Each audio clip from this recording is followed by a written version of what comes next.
창세기 9장 1절에서 7절. 오늘 본문은 홍수 이후 노아 가족에게 주신 하나님의 축복에 대한 말씀입니다. 대홍수로 말미암아 노아 가족을 제외한 전 인류가 멸절된 상황에서, 그리고 인간의 타락과 불순종으로 말미암아 창조 때의 위계 질서가 파괴된 상황에서 이 땅 위에 살아갈 노아 가족에게는 황폐화된 세상에서 살아갈 수 있는 하나님의 축복과 조처가 필요했습니다. 본문은 바로 그러한 하나님의 축복과 조처에 대해 기록하고 있는 부분으로, 노아로 더불어 새로운 인류 역사를 이끌어 내고자 하시는 하나님의 자비로우신 의지가 뚜렷이 드러나고 있는 내용인 것입니다. 9장 1절에서 2절. 하나님이 노아와 그 아들들에게 복을 주시며 그들에게 이르시되 생육하고 번성하여 땅에 충만하라. 땅의 모든 짐승과 공중의 모든 새와 땅에 기는 모든 것과 바다의 모든 물고기가 너희를 두려워하며 너희를 무서워하리니 이것들은 너희의 손에 붙였음이니라. 본문에서는 엘로힘이라는 하나님의 명칭이 다시 사용하고 있습니다. 이는 이 세상을 통치하시고 보존하시기 위해 축복을 베푸시는 하나님이 이를 능히 감당할 수 있는 능력을 지녔으며, 이 세상의 주인이 되시는 창조주 하나님이심을 보여주기 위함입니다. 이런 하나님이 노아와 그 아들들에게 생육하고 번성하여 땅에 충만하라고 말씀하십니다. 이는 인류 최초의 사람이었던 아담에게 주신 하나님의 축복과 1장 28절 동일합니다. 하나님께서는 홍수 심판으로 멸절된 인류를 재건하기 위해 남겨두신 인류 제2의 조상인 노아와 그의 가족들에게도 인류의 시조 아담과 동일한 축복을 주심으로써 한 번 하신 약속은 반드시 지키시는 하나님의 신실함을 보여주고 있는 것입니다. 한편 본문에는 과거 아담에게 주신 축복 가운데 포함된 땅을 정복하라, 바다의 고기와 공중의 새와 땅에 움직이는 모든 생물을 다스리라 란 내용은 제외된 것을 알 수 있습니다. 이는 원래 무죄하게 창조된 인간에게는 동물 지배권이 있었으나 타락한 후에는 이러한 권세의 유형이 변형했기 때문인 것을 암시하고 있는 것입니다. 본문에서는 모든 동물들이 너희를 두려워하며 너희를 무서워하리라 라고 말하는 이유가 그런 것입니다. 이는 동물에 대한 인간의 절대적 우월성을 보여주는 것이기는 하나 결코 이상적인 상태라고 볼 수는 없을 것입니다. 왜냐하면 범죄하기 이전에도 인간은 동물들에 대한 지배권을 가지고 있었으나 1장 28절 본문에서와 같이 상호 부조화를 이루어 동물이 사람을 두려워하며 사람이 동물을 파괴하는 관계는 아니었기 때문입니다. 이는 인간 범죄의 결과였으며, 영적 권위로 생물을 다스리던 인간은 그 지위를 상실하게 되었고, 오히려 하나님께서 생물 안에 부여하신 두려움이 인간과 생물 간의 관계를 유지하게 하는 새로운 유형을 가져오게 한 것입니다.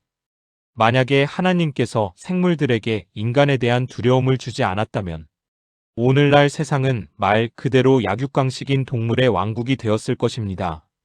또한 본문에서 이런 동물들이 너희 손에 붙였음이라 란 의미는 동물이 사람의 세력하에 있으며 사람의 지배를 받는 위치에 머무름을 보여주고 있는 것입니다. 인간이 짐승을 길들여 가축으로 기르며 동물을 사냥할 수 있는 까닭도 바로 하나님께서 이처럼 사람으로 하여금 동물을 지배할 수 있는 능력을 주셨기 때문이라고 본문은 말하고 있는 것입니다. 9장 3절에서 4절. 모든 산 동물은 너희의 먹을 것이 될지라.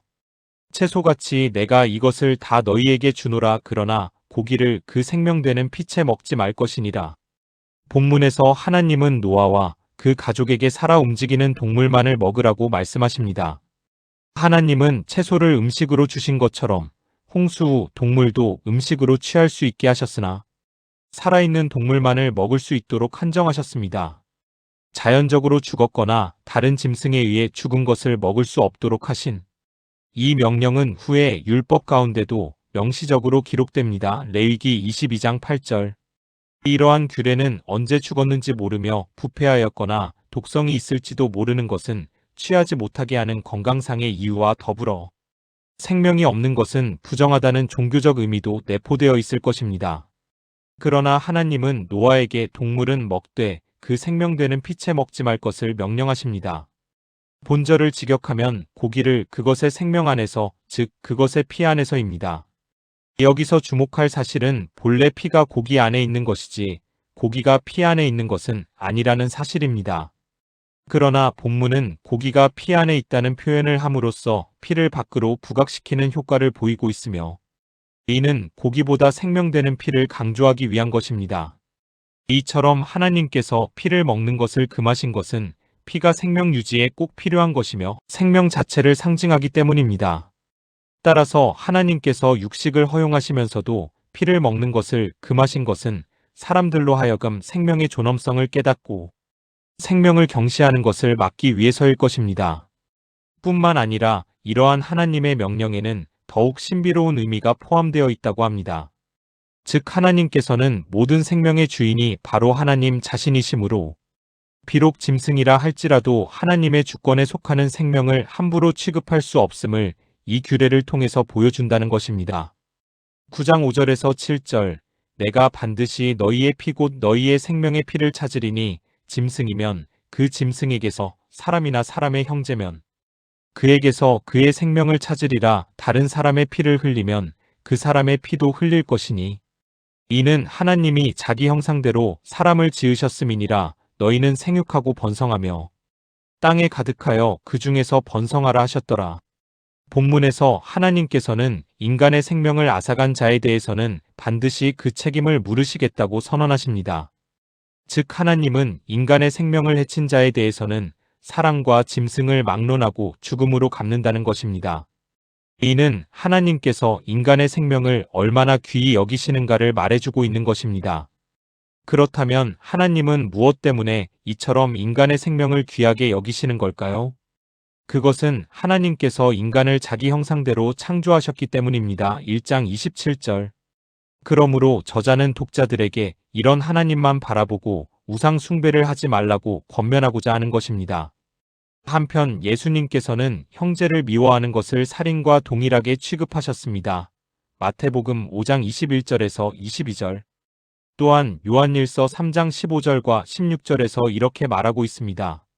그 형제를 미워하는 자마다 살인하는 자니 살인하는 자마다 영생이 그 속에 거하지 아니하는 것을 너희가 아는 바라. 그가 우리를 위하여 목숨을 버리셨으니 우리가 이로써 사랑을 알고 우리도 형제들을 위하여 목숨을 버리는 것이 마땅하니라.